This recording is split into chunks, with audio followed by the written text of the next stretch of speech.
ইসরায়েলের প্রধানমন্ত্রী Benjamin Netanyahu বলেছেন, মানবাধিকার লঙ্ঘনে অভিযোগে যেকোনো ইসরায়েলি সামরিক ইউনিটের উপর নিষেধাজ্ঞার বিরুদ্ধে তিনি সর্বশক্তি দিয়ে লড়বেন। যুক্তরাষ্ট্র এমন একটি পদক্ষেপের পরিকল্পনা করছে বলে গণমাধ্যমে খবর প্রকাশের পর গতকাল রোববার এই কথা বলেন নেতানিয়াহু। যুক্তরাষ্ট্রের সংবাদভিত্তিক ওয়েবসাইট এক্সিওস গত শনিবার জানায়, মানবাধিকার লঙ্ঘনের অভিযোগে ইসরায়েলের প্রতিরক্ষা বাহিনীর আইডিএফ নেতজা ইয়েহুদা ব্যাটালিয়নের উপর নিষেধাজ্ঞা আরোপের পরিকল্পনা করেছেন ওয়াশিংটন।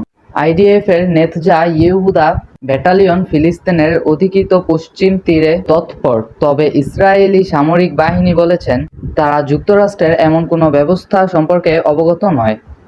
পশ্চিম তীরে ইসরায়েলি বস্তি স্থাপনকারীদের সঙ্গে সংশ্লিষ্টতার ঘটনায় যুক্তরাষ্ট্র গত শুক্রবার একাধিক নিষেধাজ্ঞার ঘোষণা দেয়। নেতানিয়াহুর নীতির প্রতি যুক্তরাষ্ট্র যে হতাশ তার সর্বশেষ উদাহরণ এই ঘটনা। নেতানিয়াহুর জোট সরকার বস্তি স্থাপনকারী দলগুলোর উপর নির্ভরশীল। নেতানিয়াহু এক বিবৃতিতে বলেন, যদি কেউ মনে করে যে তার আইডিএফের নেতানিয়াহুর নীতির প্রতি যুক্তরাষ্ট্র যে হতাশ তার সর্বশেষ উদাহরণ এই ঘটনা।